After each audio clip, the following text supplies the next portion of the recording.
ఉదయకాల సమయంలో అందరికీ ఈ వీడియో చూస్తున్నంటే మరి సేవకులకి అదే రీతిగా విశ్వాసులకి అందరికీ ప్రభు పెరట మీకు శుభాది వందనాలు తెలియపరుస్తున్నా. ఈ సమయంలో ఒక వాక్యం మనము చదువుకుందాం.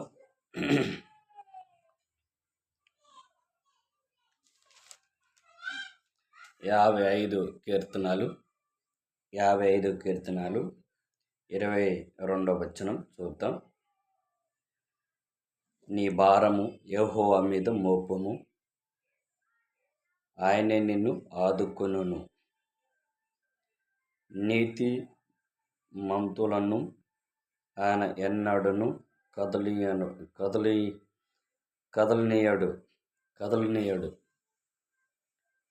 మరి ఈ సమయంలో దేవుని వాక్యము చదివిస్తుంది.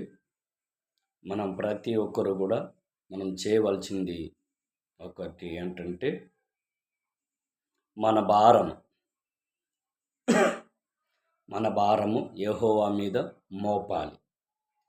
మన భారము, మన సమస్యలు, మనకున్న ఇబ్బందులు, కుటుంబాల సమస్యలైనా లేకపోతే మన వ్యక్తిగత సమస్యలైనా బాధలైనా ఏది ఏమైనప్పటికీ మనం మరి యేసు ప్రభువును నమ్మి మన భారం ఎక్కడ మోపాలంటే యేసు ప్రభు మీద మోపాలి. మన భారము యెహోవా మీద మోపినప్పుడు మరి ఆయన తీసేవాడుగా ఉంటున్నాడు. ఆయన మన సమస్యలకి పరిష్కరించి ఒక మరి దేవుడిగా ఉంటున్నాడు. కాబట్టి మనం ప్రతి ఒక్కరు ఏం చేయాలంటే మనం యేసు ప్రభువుని నమ్మి చాలామంది లేకపోతే 2 సంవత్సరాలు, 3 సంవత్సరాలు, 10 సంవత్సరాలు అలా ఉంటారు. కానీ వాళ్ళు నమ్ముకున్న మొదలుకొని అన్ని సంవత్సరాలు వాళ్ళకి అదే బాధతోనే ఉంటారు. చర్చికి వెళ్తున్నారు కానీ ఏదో వెళ్తున్నారు, వస్తున్నాం, పోతున్నాం అన్నట్టు తప్ప మరి వాళ్ళకున్న భారము వాళ్ళు దేవుని మీద మోపలేకపోతున్నారు. ఎందుకంటే వాళ్ళు ప్రభు యందు వాళ్ళు కరెక్ట్గా లేరు. అంటే ప్రభు యందు వాళ్ళు నీతిగా యథార్థంగా లేరు. వాళ్ళు ఒప్పుకోవట్లే. వాళ్ళ పాపం వాళ్ళు ఒప్పుకోలేనందుకు వాళ్ళకి ఏంటంటే ఆ భారము వాళ్ళ మీద ఉంది. ఆ భారం వాళ్ళకి బరువుగా ఉంది. అందుకనే మనం ఏం చేయాలంటే మరి ప్రతి ఒక్కరు కూడా ఒక యేసు ప్రభువుని నమ్ముకున్న బిడ్డ లేకపోతే సేవకుడు ప్రతి ఒక్కరు కూడా మరి ఒక సంఘ పెద్దగారు లేకపోతే సువార్థికులు ఎవరైనా సరే మనం ఏం చేయాలంటే మన భారము యెహోవా మీద మోపాలి. అందుకనే యేసు ప్రభు అన్నారు, ప్రయాసం పడి భారం మోసుకుంటున్న సమస్త జనులారా నా వద్దకి రండి, నేను చెప్పింది మీరు నా వద్ద కూర్చొని నేర్చుకోండి అని అన్నాడు. మనం యేసు ప్రభు దగ్గర వచ్చి ఏం చేయాలంటే మన ఆలోచన ప్రకారం కాదు, మనకు నచ్చినట్టు కాదు. యేసు ప్రభు ఏం చెబుతున్నాడు, నువ్వెంత పెద్ద భారం ఉన్నా, నీకు ఎంత సమస్యలు ఉన్నా, ఇరుకులు ఇబ్బందులు ఉన్నా దాని పరిష్కారం దొరకాలంటే యేసు ప్రభు దగ్గర వచ్చి మనం ఏం చేయాలంటే యేసు ప్రభు చెప్పింది మనము వినాలి. యేసు ప్రభు చెప్పింది విని దాన్ని గ్రహించి దాని ప్రకారం మనము నడిచినప్పుడు, దాని ప్రకారం మనం జీవించినప్పుడు మనకు నెమ్మది, శాంతి దొరుకుతుంది. అందుకని మనం ఏం చేయాలంటే మన భారం యెహోవా మీద మోపాలి. అందుకనే యేసు ప్రభు ఏమంటున్నాడంటే ప్రయాసం పడి భారం మోసుకున్న సమస్త జనులు. ఈ భూలోకంలో చాలామంది భారాలతో ఉన్నారు. ఏం భారం అంటే కుటుంబం భారము, లేకపోతే అప్పుల భారం, లేకపోతే వ్యక్తిగత సమస్యల భారము, బాధ భారం, అలాంటివి ఉన్నాయి. ఎందుకు ఆ భారం ఉన్నాయి అంటే మనం చేసే పనులు, మనం చేసే క్రియలు, మనం మాట్లాడే మాటలు మరి మంచి కావు. పొద్దున్న లేస్తే సాయంత్రం దాకా మనము ఏదో ఇష్టం వచ్చినట్టు మాట్లాడుతూ ఉంటాం. మనకు ఇష్టం లేని పనులు చేస్తూ ఉంటాం. దానివల్ల వచ్చే ఏంటంటే బాధ, సమస్యలు, ఇరుకులు, ఇబ్బందులు.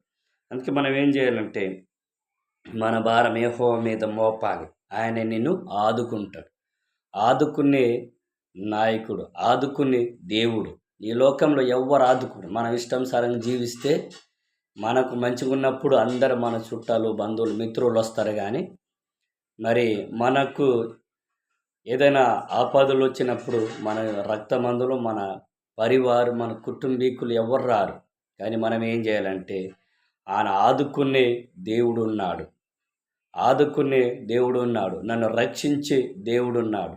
రక్షకుడున్నాడు. నన్ను రక్షిస్తాడు. బాగు చేసేవాడు ఉన్నాడు. నన్ను బాగు చేస్తాడు అనేది ఒక గుర్తించి మనం ఏం చేయాలంటే మనము మన భారము దేవుని మీద మోపి, ప్రభువా నువ్వే నా ఆధారం, నువ్వే నన్ను ఆదుకోమని మనము మరి దేవుని దగ్గర ప్రార్థిస్తే దేవుడు సహాయం చేస్తాడు. అందుకనే మొదటిగా మన భారము యెహోవా మీద మోపాలి. రెండోది దేవుడు ఏమంటాడంటే ఆదుకుంటాడు. మనం తెలుసు ఆదుకోవాలంటే ప్రభువు చెప్పింది మనం దాన్ని తెలుసుకుంటే దేవుడు ఖచ్చితంగా ఆదుకుంటాడు. అందుకనే నేను విడువను ఎడబాయనన్నాడు. ఒక తల్లి కంటే నేను ఎక్కువగా మిమ్మల్ని ఏం చేస్తాను, నేను ఎక్కువ మిమ్మల్ని ఒక తల్లిలాగా, తండ్రిలాగా, వాళ్ళకంటే ఎక్కువగా నేను మీకు ఆదరిస్తాను, ఓదారుస్తాను, ఆదుకుంటానని లేఖనాలు చదివిస్తున్నాయి. అందుకనే మనం ఏం చేయాలంటే దేవుణ్ణి మన భారం యెహోవా మీద మోపి మన విశ్వాసముతో ప్రభు కొరకు జీవించినప్పుడు దేవుడు మన పట్ల గొప్ప కార్యాలు జరిగిస్తాడు, మనల్ని ఆదుకుంటాడు. మన ప్రతిదీ కూడా, ప్రతి విషయంలో కూడా దేవుడు మనకు పరిష్కరిస్తాడు. అందుకని మనం ఏం చేయాలంటే కొలొసీలు పత్రికలోని మాట చేత కానీ, క్రియ చేత కానీ తండ్రి అయిన దేవుణ్ణి కృతజ్ఞత చెల్లించాలి. కృతజ్ఞత కలిగి ఉన్నప్పుడు మనకు మన భారమంతా తొలగిపోతుంది, ఆ భారమంతా తీసివేయబడుతుంది. మన కృతజ్ఞత కలిగి ఉండాలి. దేవుడు గొప్ప కార్యం జరిగించాలని. అందుకని నీతిమంతుడు ఎన్నడూ కదలనీయడు. నీతిమంతులను ఎప్పుడు మనల్ని కదలనీయాలి. అందుకనే దేవుడు ఏమంటాడంటే మనం నీతిమంతులం, ఆయన ఎన్నడూ కదలనీయడు, మనల్ని కదలనీయడు, మనల్ని తప్పిపోనీయడు, మనల్ని తొట్టనిల్లనీయడు. కానీ మనం ఏం చేయాలంటే మన ప్రభువా నువ్వే నా ఆధారం, దేవుని దగ్గర వచ్చి దేవుడు మనల్ని ఆదుకున్నప్పుడు మనం నీతిగా, యథార్థంగా, పరిశుద్ధంగా, పవిత్రంగా మనం జీవించినప్పుడు మన జీవితాలు గొప్ప కార్యాలు జరిగిస్తాడు. మీ జీవితాలు కూడా, మీ బతుకులు కూడా, మీ స్థితిగతులు కూడా దేవుడు గొప్ప కార్యాలు చేస్తాడని మేము ప్రార్థిస్తున్నాం, విశ్వసిస్తున్నాం. Thank you. అందరికీ వందనాలు.